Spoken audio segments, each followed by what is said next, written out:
चलो बच्चों, कैसे हो सब लोग? बढ़िया ना? तो चलो स्टेट का रिवीजन हम लोग कंटिन्यू करें।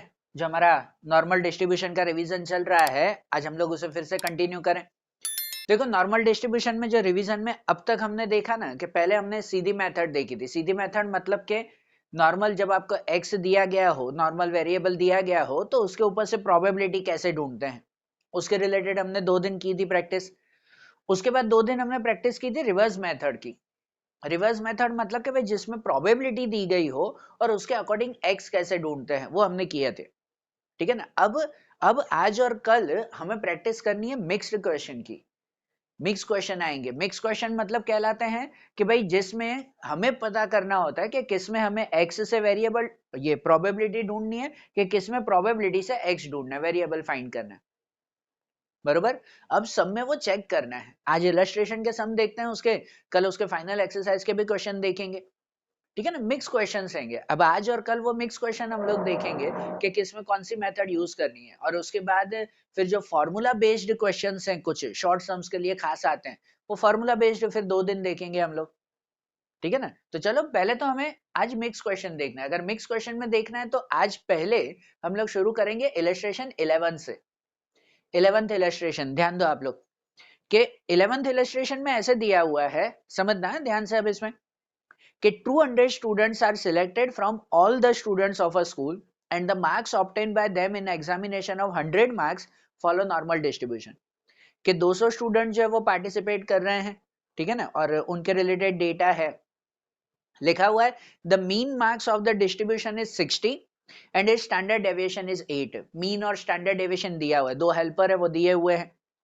लिखा हुआ है कि if 70 or more marks are required for the special scholarship then obtain the number of student getting special scholarship।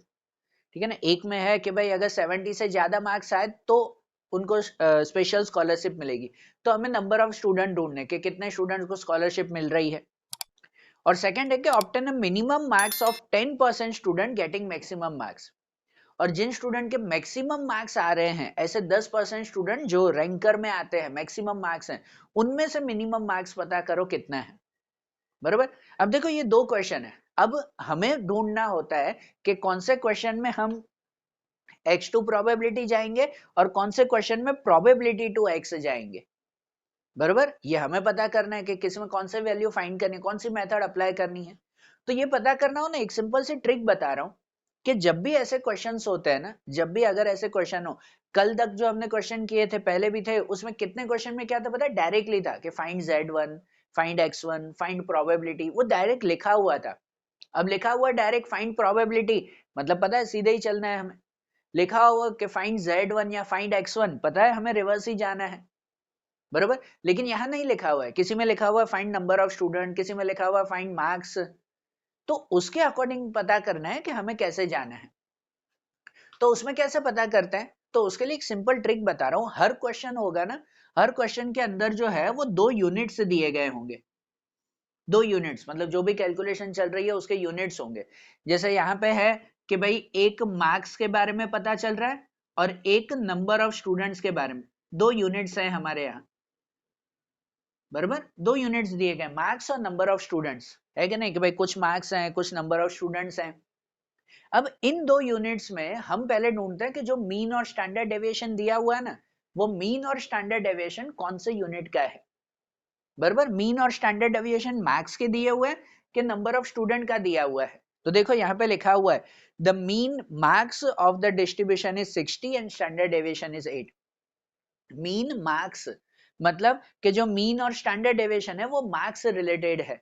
इसका मतलब मार्क्स का जो यूनिट हुआ ना, वो एक्स का यूनिट हुआ, वो नॉर्मल वेरिएबल का यूनिट हुआ, उसी का ही मीन और स्टैंडर्ड डेविएशन होता है। बरोबर ना? कि मीन और स्टैंडर्ड डेविएशन किसका दिया हुआ है? मार्क्स का दिया हुआ है, मतलब वो हमारा एक्स का यूनिट हुआ। और जो अदर यूनिट होगा वो अदर यूनिट हमारी प्रोबेबिलिटी का यूनिट होगा। बरोबर। ये पहले एक डिसाइड कर लेते हैं। फिर से बोल रहा हूं कि आपको हर क्वेश्चन में 2 यूनिट्स होंगे। भाई एक में मार्क्स है और नंबर ऑफ स्टूडेंट है। किसी में होगा कभी रुपीस दिए गए, किसी में लीटर होगा, किसी में नंबर ऑफ वर्कर्स होगा, कुछ भी होगा, कोई भी 2 यूनिट हर सम में होंगे।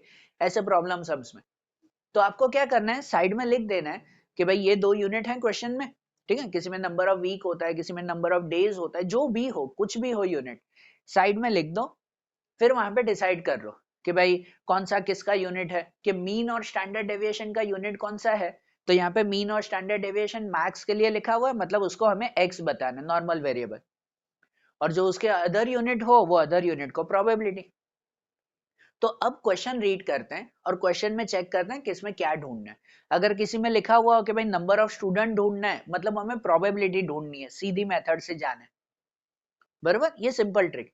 अगर किसी में लिखा हुआ हो कि भाई मार्क्स ढूंढने हैं, मार्क्स ढूंढने मतलब एक्स ढूंढना है, उल्टी मेथड से जाना है, बराबर। अब जैसे इसमें पहला क्वेश्चन लिखा हुआ है कि इफ 70 और more marks are required for the special scholarship then obtain the number of students getting special scholarship. हमें फाइंड करने हैं नंबर ऑफ स्टूडेंट्स के जिनको स्पेशल स्कॉलरशिप मिल रही है। नंबर ऑफ स्टूडेंट ढूंढने हैं, मतलब क्या ढूंढना है हमें, प्रोबेबिलिटी ढूंढनी है। सीधी मेथड से जाएंगे कि जो 70 और मोर मार्क्स दिए गए हैं, मार्क्स दिए गए हैं मतलब वो एक्स दिया हुआ है आपको, और नंबर ऑफ स्टूडेंट प्रोबेबिलिटी ढूंढनी है। आ रही है बात समझ में, कि पहले में हम सीधी मेथड से जाएंगे, और सेकंड जो है कि ऑब्टेन द मिनिमम मार्क्स, दूसरे में मार्क्स ढूंढना है, एक्स ढूंढना है, रिवर्स जाना है कि obtain the minimum marks of 10% students. ये 10% स्टूडेंट्स है, नंबर ऑफ स्टूडेंट्स दिए हुए 10%, मतलब वो प्रोबेबिलिटी दी गई है, उसके ऊपर से मार्क्स ढूंढना है हमें। समझे, ध्यान में आ रही है ना बात, कि कैसे जब भी ऐसे कोई क्वेश्चन हो ना तो साइड में यूनिट्स लिख दो, कौन से दो यूनिट्स है, और पता करो कि किसी में अगर मार्क्स ढूंढने हैं मतलब प्रोबेबिलिटी से नॉर्मल वेरिएबल फाइंड करना है उल्टी मेथड से, और अगर किसी में नंबर ऑफ स्टूडेंट ढूंढना है मतलब सीधी मेथड से जाना है। ठीक है ना, ये सिंपल सी ट्रिक याद रखो उसमें, तो आपको पता चल जाएगा कौन सा है, ये दो ही मेथड। ठीक है ना, है तो ये दो ही मेथड, वैसे ही चलेंगे हम लोग। तो अब उनके रिलेटेड अब हम लोग इसमें स्टार्ट करें कि देखो सबसे पहले तो मीन और स्टैंडर्ड डेविएशन इसमें है 60 और 8, तो चलो वो तो यहाँ पे लिख ही दें कि हमारे क्वेश्चन के लिए मीन दिया हुआ है 60 और स्टैंडर्ड डेविएशन है 8, बराबर। अब जैसे पहला ढूंढना है कि 70 और more marks are required for special scholarship then obtain the number of student, कि भाई 70 से ज्यादा मार्क्स चाहिए, तो 70 से ज्यादा मार्क्स दिया हुआ है, मतलब वो क्या दिया हुआ है, एक्स दिया हुआ है। 70 और मोर, हमने आगे कितने सम किए वो, कि मोर देन लेस देन वाले क्वेश्चन थे ना हमारे, तो ये वैसे ही दिया हुआ है ना, बस प्रॉब्लम सम की तरह लिखा हुआ है। जब लिखा हुआ है 70 और मोर, तो मतलब कि वहां पे आ जाएगा probability of 70x to infinite. 70 से ज्यादा मार्क्स चाहिए मतलब 70 टू इनफाइनेट ही जाएगा ना, बरोबर ना। हाँ, हम तो यहाँ पे इनफाइनिटी लिखेंगे ना, भले जो है वो 70 से ज्यादा मार्क्स, यहाँ पर 100 टोटल 100 मार्क्स के एग्जाम है, तो आप 70 टू 100 भी लिख सकते हो लॉजिकली, बरोबर। लेकिन हमें यहाँ पर नहीं, हमें मोर देन लेस देन दिया हुआ है तो हम वैसे लिखें, है ना। आप 70 टू 100 लिखोगे तो भी ऑलमोस्ट वही आंसर आएगा आपका, कि भाई 70 से ज्यादा मार्क्स है उसको स्कॉलरशिप मिलेगी, तो 70 से ज्यादा कहाँ तक आएंगे, 100 तक ही आएंगे ऑफकोर्स, बरोबर ना। पर वो लॉजिक ना चले तो ये मोर देन और लेस देन में ही जाओ, क्या भाई 70 और मोर है तो 70 टू इनफाइनेट, और उसकी प्रोबेबिलिटी ढूंढनी है, प्रोबेबिलिटी दिया नहीं हुआ है, वो प्रोबेबिलिटी मतलब के नंबर ऑफ स्टूडेंट ढूंढना है। तो 70 और मोर के अकॉर्डिंग हम लोग क्वेश्चन करें ना, जैसे नॉर्मल हम सम करते हैं सीधी मेथड से, कि आपको एक्स दिया हुआ है, अब उसके ऊपर से पहले क्या ढूंढेंगे, हम जेड ढूंढेंगे। 70 से ज्यादा दिया हुआ है तो 70 एक्स है, उसके ऊपर से जेड ढूंढते हैं ना, वही फॉर्मूला लगाकर, x minus mean upon standard deviation. तो x की जगह पे 70 माइनस मीन ये 80 upon standard deviation 8, less than और इक्वल टू z हो जाएगा, लेस देन और इक्वल टू इनफाइनेट, बराबर ना, कि भाई ये z से इनफाइनेट हो गया। तो अगर इसकी z वैल्यू ढूंढे कि 70 माइनस 60 हो जाएगा 10, और 10 डिवाइड बाई 8 तो कितना हो जाएगा कि 1.25, है ना, 1.25 z टू इनफाइनेट, कि 1.25 से इनफाइनेट तक का आंसर हमें फाइंड करना है, बराबर। तो इसके हिसाब से अगर ग्राफ तैयार करें, देखो x को z में कन्वर्ट किया, अब ग्राफ बनाए, तो अगर हम ग्राफ तैयार करें इसमें, कि इनके हिसाब से ग्राफ बनेगा हमारा यहाँ प्लस और माइनस इनफाइनेट, तो प्लस 1.25 है, तो 1.25 कहाँ प्लॉट करेंगे, ये z की वैल्यू है तो अंदर प्लॉट करेंगे, कि 1.25 कहाँ, जीरो से थोड़ा आगे जाएगा, कि 1.25 और 1.25 से इनफाइनाइट तक का आंसर, कि 1.25 से इनफाइनाइट तक का आंसर ये हमारा होगा, बराबर ना। यहां तक ये शेड हमें फाइंड करना है। तो ये शेड कैसे फाइंड करेंगे कि 1.25 का आंसर हम लोग पीछे फाइंड करेंगे कि 1.25 का कितना आंसर है। यहां से अगर आप ढूंढो 1.25 तो 1.2 और 5 उसका आंसर है 3944, है ना। 1.2 और यहां से 5 में देखेंगे, यहाँ 1.2 और यहाँ 5 कितना मिलेगा 3944, बराबर ना। उसकी वैल्यू हम लोग ढूंढेंगे। तो भाई यहाँ पे हम लिखेंगे कि जब प्रोबेबिलिटी फाइंड करनी है 1.25 z टू इनफाइनाइट, तो 0 से 1.25 का आंसर है 3944, लेकिन हमें तो ये शेड फाइंड करना है। तो ये शेड कैसे मिलेगा कि पूरा आंसर हमें पता है कि 0 से इनफाइनाइट तक कितना होता है 0.5 होता है। तो इतने पूरे आंसर में से ये पूरा 0.5, उसमें से ये 1.25 की वैल्यू हम लोग माइनस कर सकते हैं ना, तो बाकी का शेडेड एरिया मिल जाएगा, बराबर ना। तो पूरी वैल्यू हमारी 0.5 और उसमें से इसका आंसर कितना था हमारा 3944, तो वो 0.3944 माइनस करेंगे तो बाकी कितनी वैल्यू मिल जाएगी, अगर दोनों का माइनस करो तो 0.1056, बराबर ना। 1056 ये वैल्यू हमें मिलेगी, बराबर ना। और ये क्या मिला हमें, ये मिली प्रोबेबिलिटी, और हमें फाइंड करना है नंबर ऑफ स्टूडेंट्स। तो जब प्रोबेबिलिटी को नंबर ऑफ स्टूडेंट में कन्वर्ट करना हो तो हम क्या करते हैं कि जितने भी टोटल नंबर ऑफ स्टूडेंट है उससे मल्टीप्लाई करते हैं ना। जब आखिरी आंसर को अगर सपोज परसेंटेज में कन्वर्ट करना हो तो हम उसको मल्टीप्लाई बाय 100 करते हैं, लेकिन अगर सपोज नंबर ऑफ समथिंग में कन्वर्ट करना हो तो उसको नंबर ऑफ समथिंग से मल्टीप्लाई करेंगे ना, ठीक है ना। यहाँ पे नंबर ऑफ स्टूडेंट तो लिखा हुआ है कि टोटल 200 स्टूडेंट्स हैं, तो अगर हम लोग यहाँ पर नंबर ऑफ स्टूडेंट्स अगर फाइंड कर लें तो नंबर ऑफ स्टूडेंट्स मिल जाएंगे हमें कितना, तो 0.1056, उसको मल्टीप्लाई बाय 200 कर देंगे कि मल्टीप्लाई बाय 200, जो 200 से मल्टीप्लाई, मैं यहाँ डायरेक्ट आंसर लिख रहा हूं तो 21.12 है, मतलब अप्रोक्सीमेट 21 स्टूडेंट्स। इसका मतलब ये हुआ हमारा कि भाई 70 से ज्यादा मार्क्स लाने वाले कितने स्टूडेंट है जिन्हें स्कॉलरशिप मिलेगी, तो 200 में से 21 स्टूडेंट्स ऐसे हैं कि जिन्हें स्कॉलरशिप मिलेगी, जिनकी वैल्यू 70 से ज्यादा है। बात समझ में आ रही है। देखो इसमें नंबर ऑफ स्टूडेंट फाइंड करना था, वो नंबर ऑफ स्टूडेंट हमें मिल गया ना इसमें, बराबर ना। अब सेकंड फाइंड करें कि सेकंड में ऐसे दिया हुआ है कि obtain the minimum marks of 10% student getting maximum marks. इसका मतलब क्या है कि obtain the minimum marks of 10% student getting maximum marks, कि जिनके मैक्सिमम मार्क्स आ रहे हैं ना, ऐसे 10% स्टूडेंट के मिनिमम मार्क्स कितने हैं। देखो भाई क्लास में ऐसे स्टूडेंट होंगे कि जिनके रैंकर, जो हम रैंकर कहते हैं कि भाई ये क्लास में रैंकर्स हैं, ठीक है ना, जिनके मैक्सिमम मार्क्स आ रहे हैं। मैक्सिमम मतलब क्या, तो मैक्सिमम मतलब सबके 100 आउट ऑफ 100 नहीं आते होंगे, मैक्सिमम मतलब भाई सबके 90 प्लस आते होंगे या 85 प्लस आते होंगे, ऐसे भाई हम कहते हैं कि हाँ भाई ये रैंकर हैं कि इनके 85 90 प्लस आ रहे हैं, ऐसे हुआ ना उसमें। लेकिन जो मैक्सिमम मार्क्स भी होंगे ऐसे 10% स्टूडेंट्स हैं, 10% स्टूडेंट जिनके मैक्सिमम मार्क्स है, लेकिन उनके मार्क्स में तो कहीं से शुरू होते होंगे ना, कि आप मैक्सिमम किसको गिनते हो कि भाई 90 प्लस हो उसे मैक्सिमम गिने, उसे रैंकर में गिने, कि भाई 85 प्लस है उसे रैंकर में गिने। तो आप किसको मैक्सिमम गिनते हो वही मार्क्स हमें फाइंड करने हैं, बराबर। कि obtain the minimum marks of 10% student getting maximum marks, के क्लास में 10% स्टूडेंट ऐसे हैं जिनके मैक्सिमम मार्क्स हैं, लेकिन वो मैक्सिमम मार्क्स कहाँ से शुरू होते हैं, वो मिनिमम मार्क्स ढूंढना है। टीचर कुछ तो डिसाइड करते होंगे ना कि हाँ भाई जिसके भी 90 प्लस आएंगे ना उसको रैंकर गिनेंगे, जिसके भी 80 प्लस आएंगे ना उसको रैंकर गिनेंगे। तो वो मिनिमम मार्क्स कहाँ से स्टार्ट हो रहे हैं वो हमें ढूंढना है, बराबर। तो यहाँ पे जो 10% ऐसे स्टूडेंट है जिनके मैक्सिमम मार्क्स आ रहे हैं, जिन्हें रैंकर में काउंट कर रहे हैं, उनकी मार्किंग कहाँ से शुरू होती है रैंकर की, वो ढूंढना है। तो 10% स्टूडेंट मतलब हमें प्रोबेबिलिटी दी गई है, 10% वो प्रोबेबिलिटी है नंबर ऑफ स्टूडेंट। भाई 10% मतलब उसको 0.10 गिनते हैं हम लोग, बराबर ना। और उनके हमें मार्क्स फाइंड करने हैं। तो इसका मतलब ये हुआ कि अगर सपोज मैक्सिमम और मिनिमम अगर आप लोग क्लियर करो ना, तो एक ग्राफ की तरह पहले समझा रहा हूं कि भाई ग्राफ में सपोज 0, यहाँ पे प्लस इनफाइनाइट माइनस इनफाइनाइट।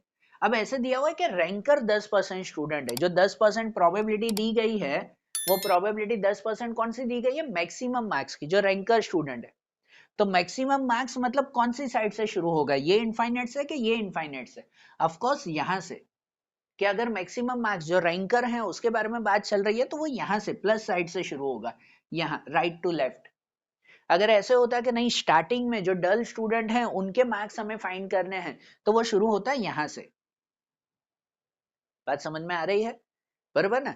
तो यहां से अगर शुरू हो रहा है और यहां से 10% है, तो यहां से 10% मतलब ग्राफ के हिसाब से 10% कहां तक जाएगा, यहीं तक ही ना, क्योंकि ये पूरा 50% होता है और हमें 10% की वैल्यू ढूंढनी है। तो 10% मतलब यहां से हुआ कि यहां से 10% हैं, ये ऐसे स्टूडेंट्स हैं, बराबर, कि ये आखिरी के जो है वो रैंकर स्टूडेंट 10% ऐसे स्टूडेंट है ये।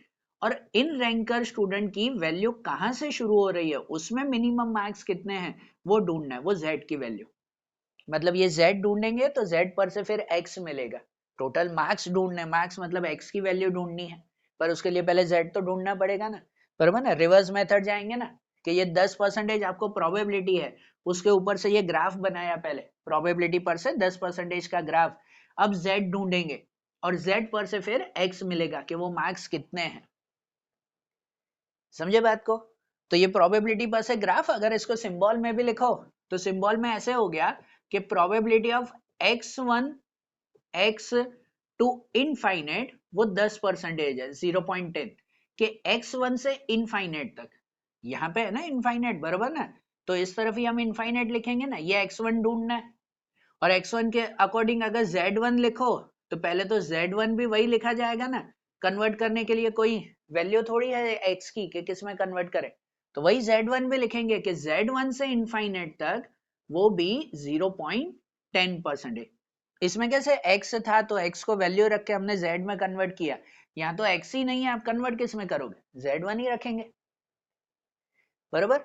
ये देखो मैक्सिमम मार्क्स, रैंकर स्टूडेंट थे तो यहाँ के 10% गिने, अगर डल स्टूडेंट के बारे में बात होती तो यहाँ से 10% गिनते हम, बराबर ना? तो ये वैल्यू हमें फाइंड करनी है कि z1 से इनफाइनाइट तक दिया हुआ है आपको 10%। तो अगर ये वैल्यू हमें ढूंढनी है तो कुछ भी यहाँ कुछ भी दिया गया हो क्वेश्चन में, ये ढूंढने के लिए हम हमेशा क्या करते हैं, 0 से z की वैल्यू ढूंढते हैं कि 0 से z का आंसर कौन सा है, उसके अकॉर्डिंग हम फिर z1 की वैल्यू पीछे ढूंढेंगे ना। तो 0 से z अगर पता करो तो कैसे ढूंढते हैं कि ये पूरी वैल्यू हमें पता है कि पूरी वैल्यू 0.5 है, उसमें से ये आंसर 0.10 अगर माइनस कर दें तो बाकी का ये मिलेगा ना 0 से z1। तो यहां लिखेंगे कि to find the value of z1 की वैल्यू अगर ढूंढनी हो तो हमें चाहिए प्रोबेबिलिटी ऑफ 0 टू z1, 0 से z1 की प्रोबेबिलिटी। तो 0 से z1 कितना मिलेगा कि पूरा आंसर 0.5 है और उसमें से माइनस ये 0.1 करेंगे, 10 कहो या 1 कहो वो एक ही बात, 0.1 माइनस तो कितना बचेगा 0.4, 4 या तो कहते हैं 4000, कि 0.4000 हमारा बचा, और ये 0.4000 की वैल्यू हम यहां से ढूंढेंगे, बराबर ना? यहां से वैल्यू ढूंढेंगे कि 4000 की एग्जैक्ट वैल्यू कौन, z ढूंढना है, मतलब ये प्रोबेबिलिटी दी गई है और इसके ऊपर से ये z ढूंढना है। तो यहाँ पे देखेंगे कि 4000 की एग्जैक्ट वैल्यू है, और अगर नहीं है तो बिफोर आफ्टर करके ढूंढना पड़ेगा, बराबर ना? जैसे हम करते थे रिवर्स मेथड में तो वैसे ही जाते हैं ना, कि ये ग्राफ पर से z ढूंढ रहे हैं तो z ढूंढने के लिए यहाँ पे चेक करते हैं, अगर 4000 एग्जैक्ट नहीं है तो बिफोर आफ्टर करके चलेंगे, बराबर ना? तो यहाँ पे लिखेंगे कि according to z score table, कि z स्कोर टेबल के हिसाब से अगर हम लोग देखें तो यहाँ पे लिखते हैं वैल्यू, कि वैल्यू बिफोर 4000, बिफोर 0.4000, एक वैल्यू आफ्टर 0.4000 और एक उसका एवरेज, बराबर, बिफोर 4000, आफ्टर 4000 और एवरेज। तो ठीक है, अगर जो है वो यहाँ पे बिफोर 4000 देखो तो 4000 से पहले कौन सा नंबर आ रहा है 3997, तो उसको लिखेंगे 0.3997, और उसकी z वैल्यू कौन सी है, तो 3997 की वैल्यू है 1.2 और 8, तो इसकी वैल्यू आती है 1.28। आफ्टर में देखो तो आफ्टर में वैल्यू है 4015, 4015, और उसकी वैल्यू आएगी 1.29, बराबर। एवरेज अगर करो तो 15 और 3 18, 18 का एवरेज 9, मतलब के 3 और 6 तो 3006 होगा, 3006, बराबर ना एवरेज, और यहाँ पे एवरेज हो जाएगा 1.285, बराबर। अब एवरेज में 4000 एग्जैक्ट ना हो तो हम क्या करते हैं, हम नियरेस्ट वैल्यू ढूंढते हैं, करते हैं ना वैसे ही नियरेस्ट वैल्यू, कि नियरेस्ट वैल्यू में 4000 की नियरेस्ट कौन सी आ रही है, ये आ रही है 3997, बराबर ना, इसमें 3 का ही गैप है, तो आंसर 1.28 क्लियर हुआ। तो यहाँ पे लिखते हैं कि here nearest value of 4000 is 0.3997. So value of Z1 के value of Z1 equal to 1.28, उसकी वैल्यू 1.20, और प्लस के माइनस वो चेक करते हैं कि देखो ग्राफ में Z1 प्लस साइड पे ही था, तो यहाँ पे भी Z की वैल्यू प्लस 1.28, कि ये प्लस 1.28 Z मिला। अब उसके ऊपर से मार्क्स तो ढूंढने हैं ना, X कहाँ मिला है ना, हमें तो मार्क्स ढूंढने थे कि कितने मार्क्स से ज्यादा स्टूडेंट्स वो रैंकर में काउंट होते हैं। तो अगर मार्क्स ढूंढने हो तो यहाँ काउंट कर रहा हूं, मार्क्स ढूंढने के लिए हम वही फॉर्मूला रखते हैं ना फिर से, कि z equal to x minus mean upon standard deviation, जहां z की ये वैल्यू रख देंगे कि 1.28, x हमें ढूंढना है, बराबर ना, और मीन अगर कहें तो मीन और स्टैंडर्ड डेविएशन था हमारा 60 और 8, तो इसे काउंट करें, सबसे पहले 8 यहाँ मल्टीप्लाई में जाएगा, तो 8 अगर मल्टीप्लाई में जाएगा 8 8 जा 64, 6 8 2 जा 16 और 22 ऊपर 2 और यहाँ पे 10, कि 10.24, बराबर ना, कि 10.24 इक्वल टू x माइनस 60, और फाइनली अगर x ढूंढना है तो माइनस 60 यहाँ पे आएगा प्लस में, सो x इक्वल टू 10.24 प्लस 60, तो x इक्वल टू कितना हो जाएगा 70.24, तो ये 70.24 है ना, हमें मिनिमम मार्क्स मिले, मतलब जो आखिरी के 10% स्टूडेंट है जिन्हें रैंकर में काउंट कर रहे हैं, वो 10% स्टूडेंट के मार्क्स कहाँ से शुरू हो रहे हैं, तो 70 से शुरू हो रहे हैं, 70 से ज्यादा जिसके भी मार्क्स हो रहे हैं ना, वो सब रैंकर में काउंट होंगे, वो हमें मिनिमम मार्क्स मिले। जो पूछा ना minimum marks of 10% student having maximum marks, तो जो 10% स्टूडेंट के मैक्सिमम मार्क्स रैंकर के मार्क्स आ रहे थे, उसके मिनिमम मार्क्स, उसकी शुरुआत यहां से हो रही है 70.24 से। आई बात समझ में, क्वेश्चन समझ में आ रहा है।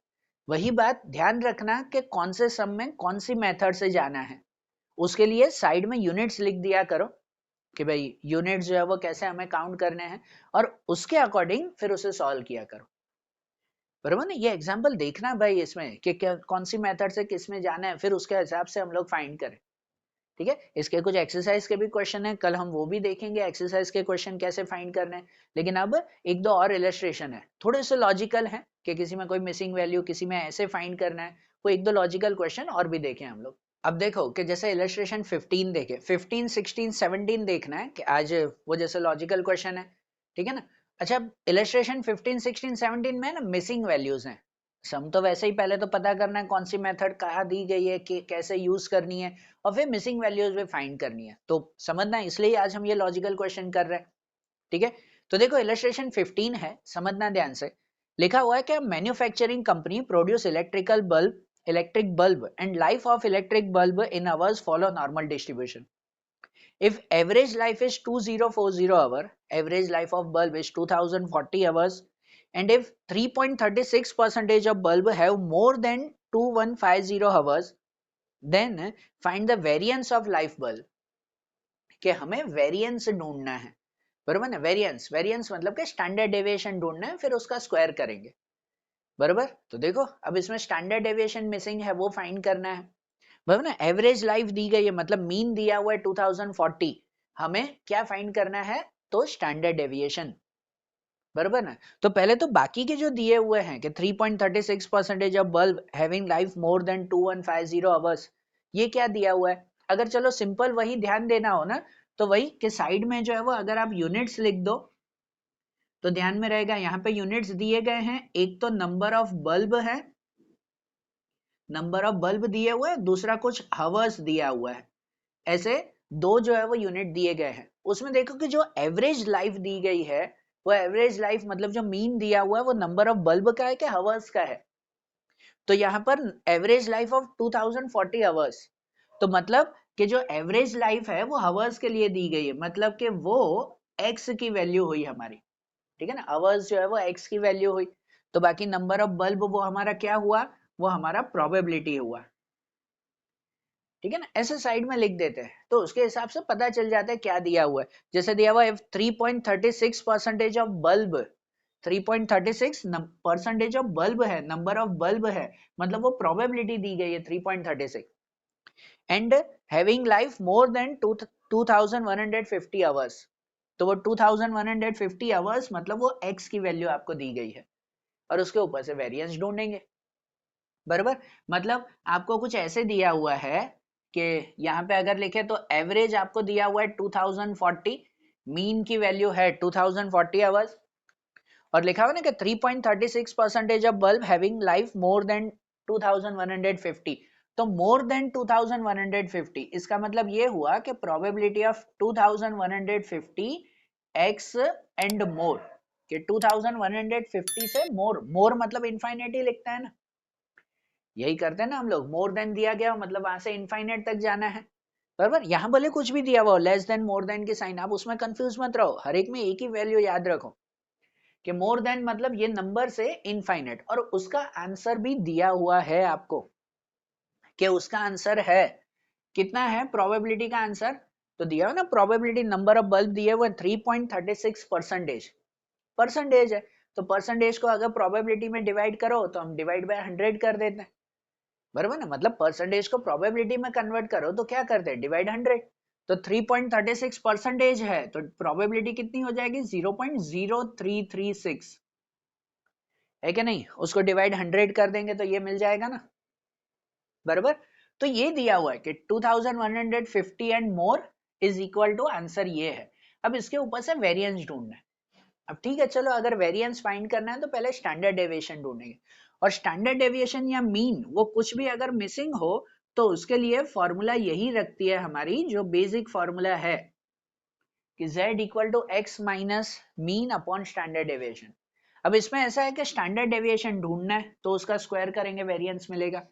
x की वैल्यू आपको दी गई है कि x की वैल्यू ये है 2150, मीन की वैल्यू भी दी गई है 2040, तो पहले क्या ढूंढना पड़ेगा हमें, z, पहले z ढूंढना पड़ेगा तो ये मिलेगा हमें इनफाइनाइट, बराबर ना, मतलब ये स्टैंडर्ड डेविएशन मिलेगा, बराबर। पहले क्या ढूंढना पड़ेगा, z की वैल्यू, तो स्टैंडर्ड डेविएशन मिलेगी, और z की वैल्यू ढूंढनी है मतलब क्या कि यहाँ पर आपको प्रोबेबिलिटी दी गई है और प्रोबेबिलिटी पर से z ढूंढेंगे हम लोग, रिवर्स मेथड करेंगे ना इसमें कि पहले प्रोबेबिलिटी से z मिलेगा फिर उसके ऊपर से स्टैंडर्ड डेविएशन ढूंढेंगे हम, समझे बात को। इसलिए बोल रहा हूँ कि ऐसे लॉजिकल क्वेश्चन, मिक्स क्वेश्चन ध्यान दो भाई, किसमें क्या ढूंढना है, क्या मिसिंग है, कौन सी मेथड अप्लाई करें, वो ध्यान में रखना। फॉर्मूला ये है स्टैंडर्ड डेविएशन ढूंढने के लिए, पर पहले ढूंढना पड़ेगा हमें z, ओके। तो चलो z ढूंढने के लिए ये जो x दिया हुआ है वो x को पहले z में लिखें, तो x को z में लिखें तो यहां पर होगा प्रोबेबिलिटी ऑफ z1, z ही लिखेंगे इसमें कि z1 से इनफाइनाइट, क्यों z लिखेंगे, क्योंकि ये x दिया हुआ है पर z में कन्वर्ट नहीं होगा, क्योंकि x को z में कन्वर्ट करने के लिए मीन और स्टैंडर्ड डेविएशन चाहिए, पर स्टैंडर्ड डेविएशन है ही नहीं ना, कन्वर्ट कैसे करोगे इसको z में, तो इसीलिए ये दिया हुआ है x ही रखेंगे उसको, वो फॉर्मूला में यूज करेंगे, पहले उसके ऊपर से z ढूंढ ले कि उसकी z वैल्यू क्या है। सपोज यहां से इनफाइनाइट तक है तो उसको सपोज कर लेंगे कि z1 से इनफाइनाइट का आंसर 0.0336 है, और अब इसके ऊपर से z1 पहले फाइंड करेंगे फिर ये स्टैंडर्ड डेविएशन मिलेगा। तो z1 कैसे, अब प्रोबेबिलिटी दी गई है आपको, उसके ऊपर से पहले ग्राफ बनाए ना रिवर्स मेथड में, तो चलो पहले अगर इसका ग्राफ तैयार करें तो ग्राफ ऐसे तैयार होगा कि यहाँ पे 0 प्लस इनफाइनाइट माइनस इनफाइनाइट, तो अब यहाँ पे z1 से इनफाइनाइट तक है, तो ये इनफाइनाइट कौन सी तरफ, इस तरफ है मोर देन में, यहाँ राइट साइड, तो यही इनफाइनाइट से ना, तो यही इनफाइनाइट से शुरू करना है, ये इनफाइनाइट से, यहाँ इनफाइनाइट से यहाँ राइट टू लेफ्ट, तो ये इनफाइनाइट से शुरू करेंगे तो Z1 कहाँ ड्रॉ करेंगे, Z1 की लाइन कहाँ प्लॉट करें, वही लॉजिक होता है ना, कल भी ऐसा ही बात की थी कि इनफाइनाइट से शुरू करो तो Z1 कहाँ ड्रॉ करें, इस साइड ड्रॉ करें कि इस तरफ चला जाएगा वो, तो वो ऐसे होगा, वो यहां देखते हैं कि ये क्या दिया हुआ है 0.0336।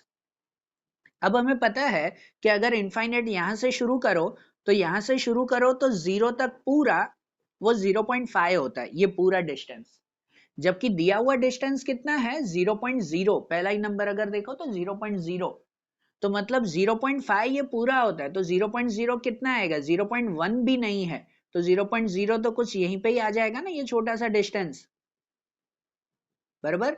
ये Z1 की वैल्यू हुई इनफाइनाइट से Z1, बात समझ में आई। अगर ये वैल्यू सपोज 0.7336 होता तो पहला नंबर 0.7 देखने के लिए यहां से शुरू करते तो 0.5 ये है और 0.7 आगे चला जाता, फिर यहां पे आ जाता Z1, बराबर ना, पर यहां तो दिया हुआ ही 0.0336 है, तो मतलब यहीं तक ही होगा, 0.1 भी नहीं है पूरा, ठीक है ना, ये शेड दिया हुआ है ये प्रोबेबिलिटी का, तो अब इसके ऊपर से Z1 ढूंढना है। अब वही बात, कुछ भी दिया गया हो Z1 ढूंढने के लिए हमें 0 से Z तक का गैप चाहिए, 0 से Z तक का गैप, तो क्या करेंगे पूरे गैप में से ये गैप माइनस कर देंगे, 0 से Z मिलेगा, ठीक है ना। तो यहाँ पे हम लोग फाइंड करें, यहाँ लिखते हैं वही कि to find the value of Z, कि Z की वैल्यू ढूंढने के लिए, Z1 ढूंढने के लिए हमें चाहिए probability of 0 Z to Z1, 0 से Z1 की प्रोबेबिलिटी, और 0 से Z1 कैसे ढूंढेंगे, तो ये पूरा आंसर दिया हुआ है 0.5 और उसमें से ये वाला हिस्सा माइनस करेंगे 0.0336, तो ये पूरे में से ये माइनस करें तो कितना बचेगा वो, तो इसमें से अगर माइनस कर दे तो यहाँ बच जाएगा 466 और यहाँ पे जो है वो 4 में से 4 0.4664, यही बचेगा ना, चेक कर लो, तो हाँ भाई 0.4664 बचेगा। और ये जो वैल्यू बची ना, अब इस वैल्यू का आंसर हम लोग पीछे से फाइंड करते हैं कि 4664 का आंसर क्या है। अगर डायरेक्ट आंसर है तो ठीक है, अगर डायरेक्ट आंसर नहीं है तो फिर बिफोर आफ्टर करते हैं हम लोग, ठीक है ना। तो 4664 डायरेक्ट आंसर है इसमें, तो उनके हिसाब से अगर देखो तो हाँ 4664 का डायरेक्ट आंसर है 1.8 और 3, है ना उसमें आंसर कि 1.83, तो मतलब इसका डायरेक्टली ही आंसर लिख देंगे 1.83, अब बिफोर आफ्टर करने की जरूर नहीं है, ना हो तो उससे एक छोटा एक बड़ा नंबर ढूंढते हैं। यहाँ तो डायरेक्ट मिल जाएगा कि according to Z score table, कि Z स्कोर टेबल के हिसाब से वैल्यू ऑफ Z1, तो Z1 की वैल्यू मिल जाएगी 1.83, यह आ जाएगा ना आंसर 1.83, बराबर ना, प्लस के माइनस, यहाँ प्लस में है तो हम भी प्लस में ही लिखेंगे 1.83, बराबर। ये Z1 मिल गया, अब Z1 मिला ना, अब उसके ऊपर से ये फाइंड करना है स्टैंडर्ड डेविएशन और उसका वेरिएंस, है कि नहीं। अब यहाँ फॉर्मूला में लिखेंगे हम लोग कि स्टैंडर्ड डेविएशन ढूंढने के लिए ये फॉर्मूला यूज करें कि जहां Z की वैल्यू कितनी आ जाएगी 1.83, कि Z की वैल्यू आ जाएगी 1.83, X की वैल्यू, तो X की वैल्यू ये मिल जाएगी 2150, दिया हुआ है ना X की वैल्यू, तो यहाँ पे बराबर ना, वो ये तो दिया हुआ ही था X से 2150, मीन भी दिया हुआ है 2040 और डिवाइड बाय स्टैंडर्ड डेविएशन, वो हमें फाइंड करना है, बराबर। तो यहाँ पे अगर पहले काउंटिंग कर दें तो 1.83 इक्वल टू, इसमें से अगर माइनस करें तो 0, 5 में से 4 1, 21 में से 20 तो 1, 110 अपॉन स्टैंडर्ड डेविएशन, बराबर। और स्टैंडर्ड डेविएशन ढूंढने के लिए क्या करेंगे, क्रॉस में ले जाएंगे, स्टैंडर्ड डेविएशन यहाँ मल्टीप्लाई में आ जाएगा, 1.3 यहाँ पे डिवाइड में, बराबर ना, ये यहाँ आ जाएगा और 1.83 डिवाइड में, तो हो जाएगा standard deviation equal to 110 upon 1.83, ये दोनों का डिवाइड ना, तो स्टैंडर्ड डेविएशन मिल जाएगा। अब ये इसका डिवाइड आप लोग उसमें करोगे कैलकुलेटर में, बराबर। और अगर मैं इसका आंसर इसमें से लिख दूं कि 1.83 डिवाइड बाय ये करो, मतलब 110 डिवाइड बाय 1.83, तो कुछ 60.11 आंसर आ रहा है ना। अब तो कैलसी से चेक कर लोगे वो, तो स्टैंडर्ड डेविएशन आ जाएगा 60.11, ये मिला स्टैंडर्ड डेविएशन, बराबर। और अब उसका वेरिएंस ढूंढना है। वेरिएंस मतलब कि स्टैंडर्ड डेविएशन का स्क्वायर कर देंगे, 60.11 का स्क्वायर, और इसका स्क्वायर करें तो वो कितना आ जाएगा 3613.21 कि 3613.21 ये वेरिएंस मिला, बरोबर। तो देखो इसमें वेरिएंस मिसिंग था, ये स्टैंडर्ड डेविएशन मिसिंग था, तो कैसे ढूंढा हमने कि यही फॉर्मूला यूज होगी कुछ भी मिसिंग हो तो, ठीक है ना। और उसके लिए पहले बाकी की वैल्यू ढूंढ लेते, भाई x था, मीन था, तो पहले z ढूंढ लिया वो रिवर्स मेथड से, ठीक है। तो ऐसे से हम ध्यान देना कि भाई कौन सी मेथड उसमें अप्लाई करनी है। अब जैसे इलस्ट्रेशन 15 देखा ना, अब ऐसे ही इलस्ट्रेशन 16 भी देखते हैं, उसमें भी ऐसा ही है कि एक वैल्यू मिसिंग है, वो फाइंड करें कैसे ढूंढना है हमें। देखो अब जैसे इलस्ट्रेशन 16 दिया हुआ है कि 16 इलस्ट्रेशन में है the profit in daily business of a businessman having grocery shop follow normal distribution, variance of profit is 22,500 and the probability that the daily profit is less than 1000 is 0.0918. So find the average daily profit, बराबर ना। अब यहाँ पर average find करना, variance दिया हुआ है।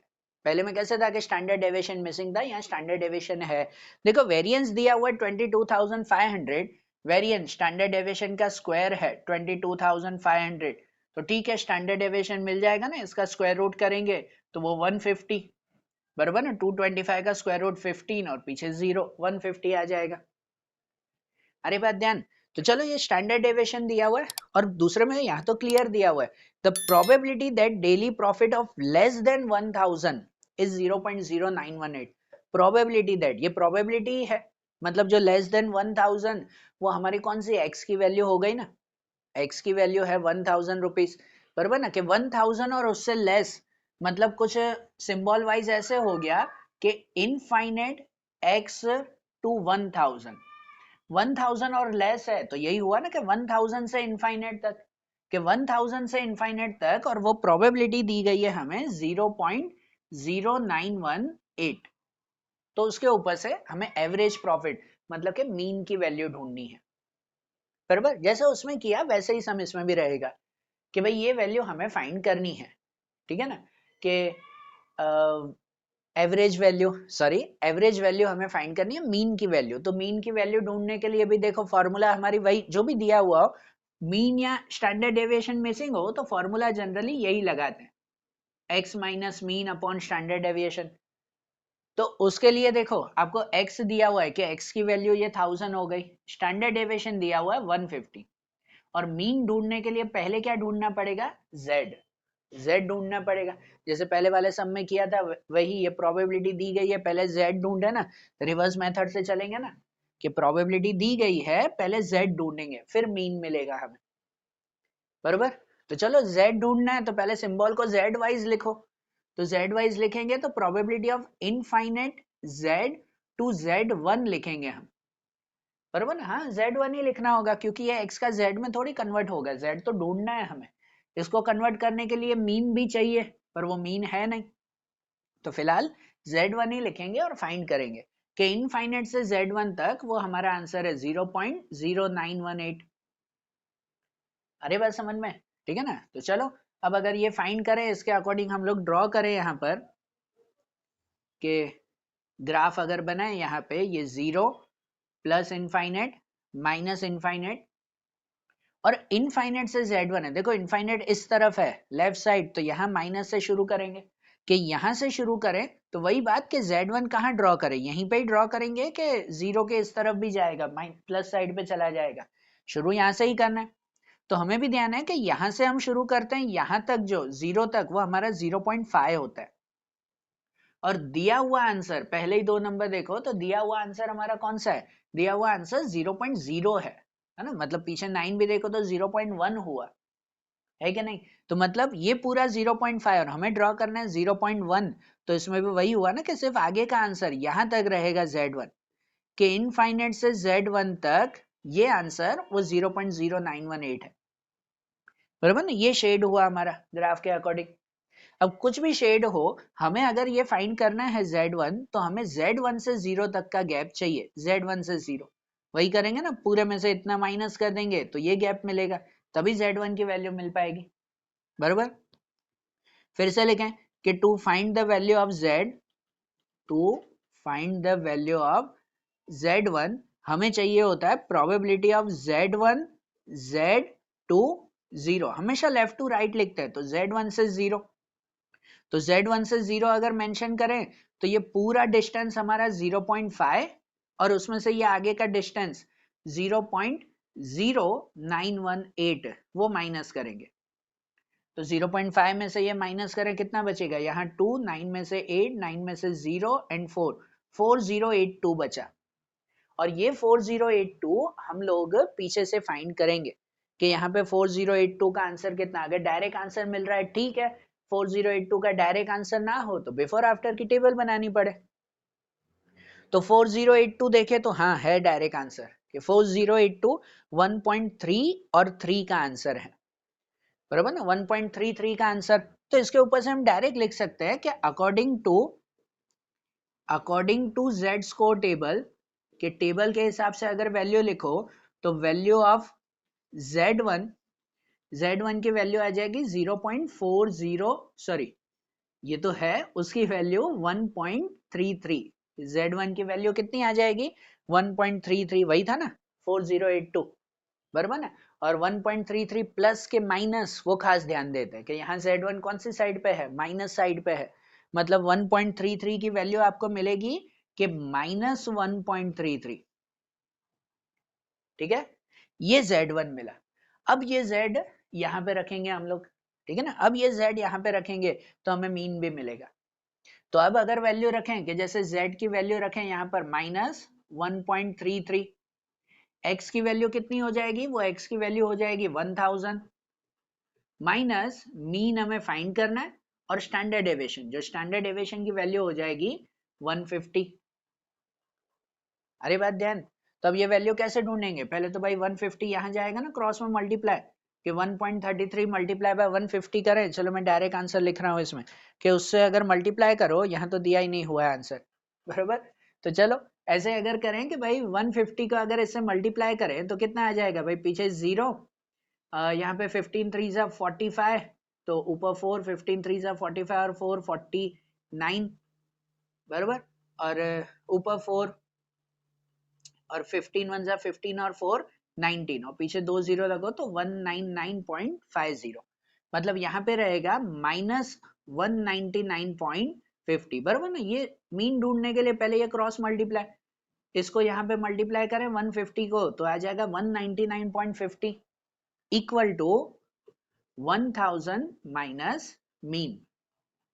और अगर मीन फाइंड करना है तो माइनस मीन की वैल्यू यहाँ आ जाएगी प्लस में, और ये भी -199 इस तरफ आ जाएगा प्लस में, मतलब कैसे आ जाएगा कि माइनस मीन की वैल्यू यहाँ होगी और इक्वल टू ये 1000 और -199 इस तरफ आएगा प्लस 199.50, और 1000 में ये प्लस करेंगे तो मीन कितना मिल जाएगा 1199.50, ये हमारी मीन की वैल्यू वही है ना कि 1199.50 ये मीन मिला।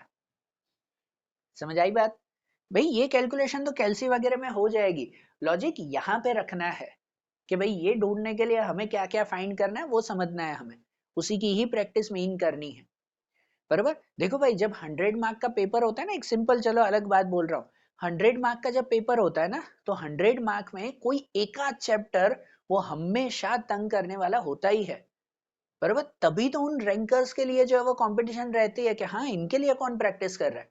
आप लोग क्या करते हो कि यार ये जो है वो हार्ड है, छोड़ो ना यार, 8 मार्क का चैप्टर है, ठीक है छोड़ देते हैं ना भाई, सिंपल सम की प्रैक्टिस कर लेंगे, ऐसा हो जाएगा, आ जाएगा तो छोड़ देंगे हम लोग।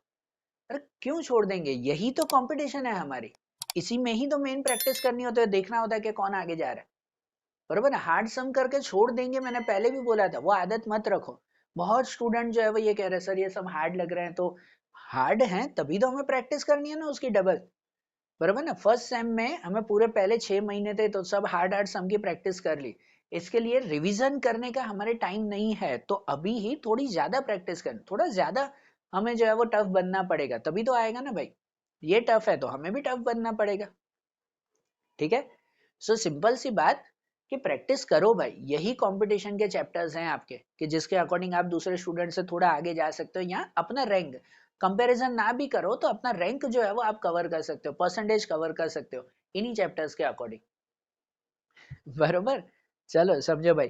अब 16th वाला इलस्ट्रेशन देखा, अब एक लास्ट 17 वाला इलस्ट्रेशन देखे, उसमें भी ऐसा ही मिसिंग वैल्यू है पर फिर से थोड़ा अलग लॉजिक आएगा। तो एक लास्ट 17 वाला इलस्ट्रेशन हम लोग देख लें। देखो अब हम लोग अगर इलस्ट्रेशन 17 समझें, ध्यान से समझना और भले इंपॉर्टेंट पे टिक करना, एक थोड़ा सा अलग जो है वो इसमें सम है बाकी सबके कंपैरिजन में, तो समझना ध्यान से। अब यहाँ ऐसे दिया हुआ है the maximum temperature of city during a summer follow normal distribution. On a particular day, the probability that maximum temperature of city is more than 31 degrees Celsius is 0.3085. And whereas the probability that during other some other days, the maximum temperature is less than 27 degree is 0.0668. So find the mean and standard deviation of maximum temperature of the city. यहाँ mean standard deviation दोनों ही missing है, दोनों ही missing, एक में mean एक में standard deviation missing था, यहाँ दोनों ही चीजें गुम है। पर उसके लिए दो कंडीशन भी दी गई है हमें कि पहले में प्रोबेबिलिटी और एक्स की वैल्यू दोनों है। पहले में लिखा है the probability that maximum temperature of city is more than 31 degree is 0.3085। Probability है ना 0.3085 क्लियर ही दिया हुआ है, और टेम्परेचर मोर देन 31 है, मतलब हमारे सिंबल वाइज हम ऐसे लिखते हैं ना, यहाँ सिंबल में लिख रहा है, ये सिंबल वाइज लिखो तो प्रोबेबिलिटी ऑफ मोर देन 31 मतलब 31 x टू मोर मतलब इनफाइनाइट, वो दिया हुआ है 0.3085। पहली कंडीशन ये है कि 31 से मोर उसकी प्रोबेबिलिटी ये है, और सेकेंड एक कंडीशन है कि कोई दूसरे दिन the maximum temperature is less than 27 degree और उसकी प्रोबेबिलिटी 0.0668 है। दूसरे में लेस देन 27 है, मतलब सेकेंड कंडीशन दी गई है probability of infinite x to 27 कि 27 से लेस, 27 से लेस और उसकी प्रोबेबिलिटी है 0.0668, बराबर, ये दिया हुआ है। और इनके अकॉर्डिंग हमें वैल्यू फाइंड करनी है, मीन स्टैंडर्ड डेविएशन दोनों। अब मीन और स्टैंडर्ड डेविएशन ढूंढने के लिए फॉर्मूला तो हमारी वही आती है ना, कौन सी, x minus mean upon standard deviation, बराबर ना, वही फॉर्मूला है। लेकिन दोनों ही मिसिंग है, तो यहां पर क्या करना होगा कि दोनों के लिए पहले हमें z की वैल्यू ढूंढनी होगी। दोनों के लिए x दिया हुआ है कि यहाँ पे x 31 है, x 27 है, पहले दोनों के लिए z ढूंढना पड़ेगा। और जो हमारी फॉर्मूला है ना z equal to x minus mean upon standard deviation, उस फॉर्मूला की मदद से दोनों कंडीशन में दो इक्वेशन बनानी पड़ेगी, और उन दो इक्वेशन पर से फिर हमें फाइंड करनी होगी एलिमिनेशन मेथड से मीन और स्टैंडर्ड डेविएशन, बराबर। तो पहले दोनों में z ढूंढना है, दो इक्वेशन बनानी है, और फिर मीन और स्टैंडर्ड डेविएशन ढूंढेंगे। बात समझ में आ रही है? एक लंबी कैलकुलेशन है, इसलिए बोला इसमें कि भाई इसको इंपॉर्टेंट सम टिक कर लो कि ध्यान रखना है इसकी काउंटिंग कैसे होगी, ठीक है ना। लॉन्ग काउंटिंग है पर सिंपल ही है, मेथड वही जो हम चल रहे हैं कि पहले देखो ये z है, सॉरी ये x है 31, पहले इसको z में कन्वर्ट करें, z ढूंढें। अब इसको z ढूंढने के लिए लिखेंगे तो वही ना z1 है कि नहीं, 31 दिया हुआ वो x पर z में कन्वर्ट कैसे करें, मीन स्टैंडर्ड डेविएशन दोनों नहीं है। तो पहले z1 यहाँ पे लिखेंगे कि z1 z2 इनफाइनाइट वो 0.3085 है ना, कि z1 से इनफाइनाइट का आंसर ये है 3085। तो पहले z1 ढूंढना है, कैसे ढूंढते हैं भाई, प्रोबेबिलिटी पर से, कि ये दिया हुआ है z1 से इनफाइनाइट, तो इसके ऊपर से ग्राफ बना लें। अगर हम लोग ग्राफ तैयार कर लें, यहाँ 0 प्लस इनफाइनाइट माइनस इनफाइनाइट, फिर वही पॉइंट आता है कि यहाँ पर इनफाइनाइट से z1 जाना है, left to right, sorry right to left, तो इनफाइनाइट से z1 जाएंगे ना, तो इनफाइनाइट से जाएंगे, z1 कहाँ ड्रॉ करें, यहाँ पे यहाँ पे यहाँ पे कहाँ पे, तो उसके लिए यही देखते हैं कि ये क्या दिया हुआ है आपको 0.3। अब आपको पता है इनफाइनाइट से शुरू करते हो तो ये पूरी वैल्यू 0.5 होती है, पर गिवन वैल्यू 0.3 है, तो मतलब यहां से शुरू करेंगे तो 0.3 कुछ यहीं पे ही आ जाएगा z1, बराबर ना, पूरा 0.5 होता है, पर ये 0.3 है तो कम ही रखना है ना 0.3, तो ये z1 से इनफाइनाइट दिया हुआ है 0.3, बराबर ना, z1 से इनफाइनाइट ये वैल्यू दी गई है आपको 0.3। अब इसके ऊपर से z ढूंढना, वही लॉजिक के अगर z फाइंड करना है तो 0 से z का आंसर हमारे हाथ में होना चाहिए, 0 से z1। तो वैसे ही कि to find the value of z, to find the value of z1 हमें चाहिए, मैं ऐसे ही लिखा ना रफ में, बरोबर लिखना भाई, कि probability of 0 z to z1, कि हमें 0 से z1 चाहिए। तो 0 से z1 चाहिए तो ये पूरा आंसर हुआ हमारा 0.5, और उसमें से ये शेडेड आंसर 0.3085 वो माइनस करेंगे। तो कितना मिलेगा कि अगर ये माइनस करें तो यहाँ पे 5, फिर 1, यहाँ पे हो जाएगा 9 और यहाँ 1, कि 0.1915। ठीक है ना, दोनों का माइनस करो, ये मिलेगा 1915। और ये जो 1915 मिला, अब इसकी वैल्यू हम पीछे फाइंड करते हैं टेबल में से, कि टेबल में 1915 की वैल्यू कौन सी है, डायरेक्ट वैल्यू मिले ठीक है, नहीं तो बिफोर आफ्टर करेंगे। तो 1915 की डायरेक्ट वैल्यू होगी, हाँ है ना, कितना है आगे 0.5 ही है कि नहीं, 0.50 वही है ना 1915। ध्यान देना भाई, ये 0.5 अलग है और वो z की वैल्यू मिली वो 0.5 अलग है। ठीक है ना, ये प्रोबेबिलिटी नहीं, z की वैल्यू 0.5 मिली है हमें। तो वहां पे लिखेंगे कि so according to z score table, कि z स्कोर टेबल के हिसाब से वैल्यू ऑफ z1 वो मिली 0.5, पर प्लस के माइनस वो चेक करते हैं, यहाँ z1 प्लस साइड पे है ना, तो प्लस 0.5 मिली z की वैल्यू।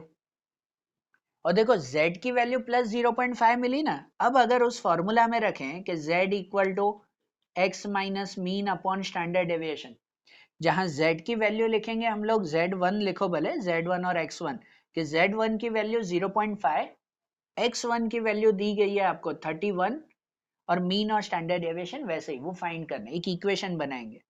तो यहाँ पे लिखेंगे 0.5 बराबर, और x1 की वैल्यू वो 31 है, माइनस मीन और स्टैंडर्ड डेविएशन फाइंड करना।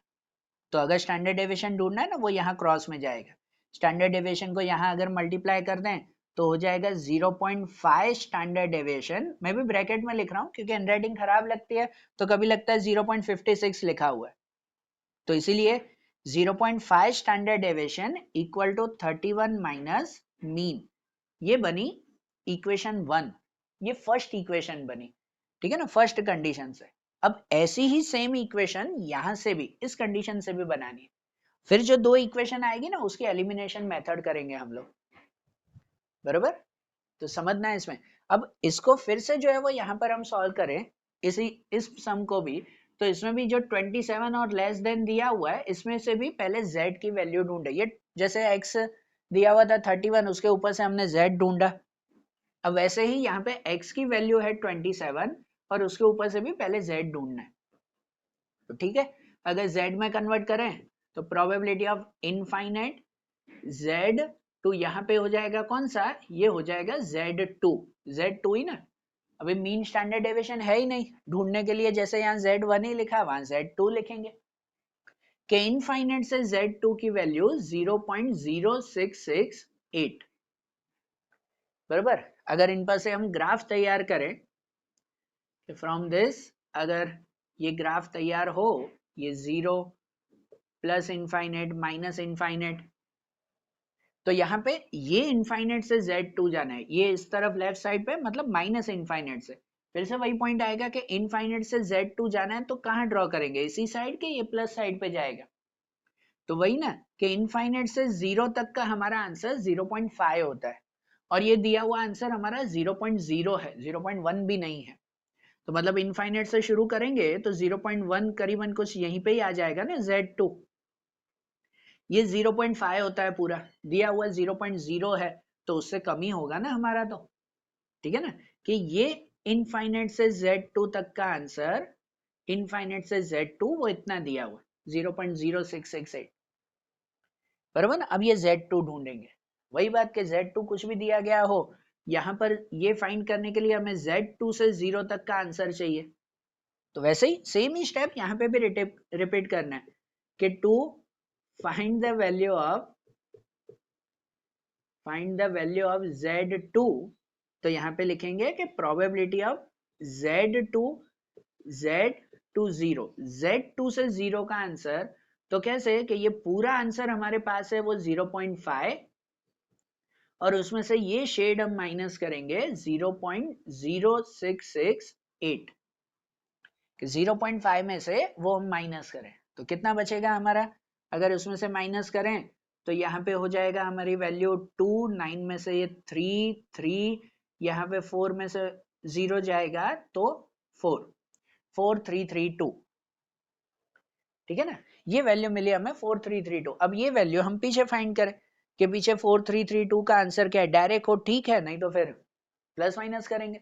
तो 4332 का डायरेक्ट आंसर है यहाँ पर 1.5 और 0 1.5 ही है ना। नो डायरेक्ट आंसर तो वो बिफोर आफ्टर करना पड़ता है ना, ठीक है ना। तो ठीक है, डायरेक्ट आंसर है तो फिर सीधे ही लिखे कि according to Z score table, कि Z स्कोर टेबल के हिसाब से वैल्यू ऑफ Z1 के वैल्यू ऑफ Z2 वो मिल जाएगा 1.5 और पर 1.5 कौन सा, प्लस के माइनस, तो यहाँ देखो यहाँ पे माइनस साइड पे है ना, तो -1.5 मिला Z2, बराबर। और ये जो Z2 की वैल्यू मिली, अब फिर से हम वही फॉर्मूला में रखेंगे कि Z equal to x minus mean upon standard deviation.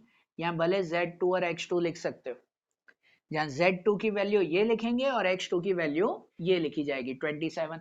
फिर से ऐसे इक्वेशन एक बनाएंगे, बराबर।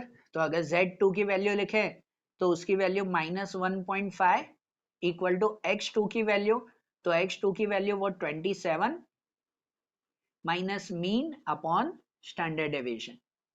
तो वही स्टैंडर्ड डेविएशन यहाँ जाएगा क्रॉस में, यहाँ अगर क्रॉस में जाएगा तो हो जाएगा -1.5 standard deviation equal to 27 minus mean, ठीक है। ये बनी हमारी सेकेंड इक्वेशन। और अब जो ये फर्स्ट एंड सेकेंड इक्वेशन हमारी मिली, अब इन दोनों इक्वेशन को करेंगे एलिमिनेशन मेथड, बरोबर ना। जो एलिमिनेशन मेथड आप लोगों को 10th स्टैंडर्ड में भी आती थी, याद है वो एलिमिनेशन सब्स्टिट्यूशन, वो मेथड्स आती थी, है कि नहीं। तो उस मेथड से इन दोनों को सॉल्व करेंगे, एलिमिनेशन सिंपल रहेगी उसमें कि उसके थ्रू इन दोनों को सॉल्व करें तो हमें मीन और स्टैंडर्ड डेविएशन मिलेगा। देखो देखते हैं कि कैसे एलिमिनेशन लगाते हैं। तो यहाँ पे लिखते हैं कि बाय एलिमिनेशन, कि यहाँ पे अगर दोनों इक्वेशन का एलिमिनेशन कर दें तो दोनों इक्वेशन लिखें, जैसे ये है कि 0.5 standard deviation equal to 31 minus mean, और ये है कि -1.5 standard deviation equal to 27 minus mean, बराबर। दोनों इक्वेशन वहां लिखी। अब एलिमिनेट करते हैं, एलिमिनेट मतलब कि कोई एक को हटा देते हैं भाई, जैसे ये मीन मीन सेम है तो इन दोनों को हम एलिमिनेट कर दें तो बाकी का ये मिलेगा हमें, बराबर। लेकिन एलिमिनेट डायरेक्ट नहीं होता कि दोनों ही माइनस माइनस सेम साइन है, सेम साइन में एलिमिनेट थोड़ी होता है, अपोजिट साइन होनी चाहिए। तो इसके लिए क्या करते हैं कि जो दूसरी इक्वेशन है ना, सेकंड इक्वेशन, उसमें इसकी साइन बदल देते हैं कि इसको प्लस करें तो ये माइनस और प्लस एलिमिनेट हो जाएगा। पर रूल वही आता है कि अगर एक की साइन बदलोगे तो पूरी इक्वेशन की साइन बदलनी पड़ती है, बराबर ना। तो सबकी साइन बदलेंगे कि इसको एलिमिनेट करने के लिए अगर हम इसकी साइन बदलते हैं कि माइनस का प्लस कर दिया है तो इन सबकी साइन भी बदलनी पड़ेगी कि ये +27 है वो -27 हो जाएगा, ये -1.5 है तो +1.5 हो जाएगा, बराबर ना। तभी एलिमिनेट हो पाएगा ना, एक की साइन थोड़ी हुई, सबकी साइन बदलेंगे। तो अब इसकी साइन बदल दी तो माइनस और प्लस ये एलिमिनेट हो गया, मीन वो दोनों कट। यहाँ पे अगर आप देखो इक्वल टू के इस तरफ तो 31 माइनस 27 हो गया, माइनस ना साइन बदल गई तो 31 माइनस 27 वो वैल्यू हो जाएगी 4 हो जाएगी ना वो वैल्यू। और यहाँ पे अगर देखो तो ये प्लस हो गया तो 0.5 और प्लस 1.5, तो 0.5 और 1.5 2 स्टैंडर्ड डेविएशन, स्टैंडर्ड डेविएशन तो वही ना, आगे नंबर का प्लस हो जाएगा, बराबर। और अगर स्टैंडर्ड डेविएशन ढूंढना है तो अब 2 कहाँ जाएगा, डिवाइड में, कि standard deviation equal to 4 divide by 2, मतलब कि स्टैंडर्ड डेविएशन मिल जाएगा 2, मिला ना स्टैंडर्ड डेविएशन बाय एलिमिनेशन से, ध्यान आई मेथड। और अब स्टैंडर्ड डेविएशन मिला, अब इसके ऊपर से मीन फाइंड करें। तो ये जो स्टैंडर्ड डेविएशन मिला ना, उसे ये फर्स्ट या सेकंड कोई भी इक्वेशन में रख दो, कोई भी इक्वेशन में ये स्टैंडर्ड डेविएशन की वैल्यू रख दो तो बाकी की बची हुई मीन की वैल्यू मिलेगी। किसी में भी रखो, कि अगर हम फर्स्ट में ही रखें उसे, किसी में भी आप भले सेकंड में रखो तो भी वही मिलेगा। कि अब फ्रॉम इक्वेशन 1 फर्स्ट में अगर रखें तो वहां दिया हुआ है 0.5 स्टैंडर्ड डेविएशन और इक्वल टू 31 माइनस मीन। जहां स्टैंडर्ड डेविएशन पे अब 2 रखेंगे तो यहाँ वैल्यू रखे ना कि 0.5 स्टैंडर्ड डेविएशन पे 2 इक्वल टू 31 माइनस मीन। तो 0.5 मल्टीप्लाई बाय 2 कितना हो जाएगा 1, 1 इक्वल टू 31 माइनस मीन। और मीन फाइंड करना है तो ये माइनस मीन की वैल्यू इस तरफ प्लस में और 1 प्लस उस तरफ माइनस में, मतलब कि मीन इक्वल टू मिल जाएगा हमारा 31 माइनस 1, कि माइनस यहाँ पे आएगा प्लस और ये उस तरफ माइनस में, बराबर ना। 31 माइनस 1 मतलब कि मीन की वैल्यू हमें कितनी मिल जाएगी 30 मिल जाएगी। मीन कितना हो गया 30, स्टैंडर्ड डेविएशन 2। ये हुआ हमारा कंप्लीट सम। ध्यान आई भाई? कल तक जो हम नॉर्मल सम कर रहे थे ना कि भाई सीधी मेथड या रिवर्स मेथड जानी है, अब देखो ऐसे मिक्स क्वेश्चन आते हैं कि उसमें कौन सी मेथड जानी है वो पता चले हमें, बराबर। और उसके बाद कुछ मिसिंग हो तो मिसिंग वैल्यू मिलेगी हमें। ध्यान आ रही है बात? ये सम अच्छी तरह से नोट कर लो। इलस्ट्रेशन 27 आज ये इलस्ट्रेशन देखें मिक्स सम के, हमने कल मिक्स क्वेश्चन के ही फाइनल एक्सरसाइज के सम्स देखेंगे। जो सेक्शन ई और एफ के सम्स हैं हमारे, वो मिक्स सम्स है ना, वो हम लोग देखेंगे कल। ठीक है, तो चलो नोट कर लो अच्छी तरह से, कल फिर आगे के क्वेश्चन देखते हैं। Okay, thank you.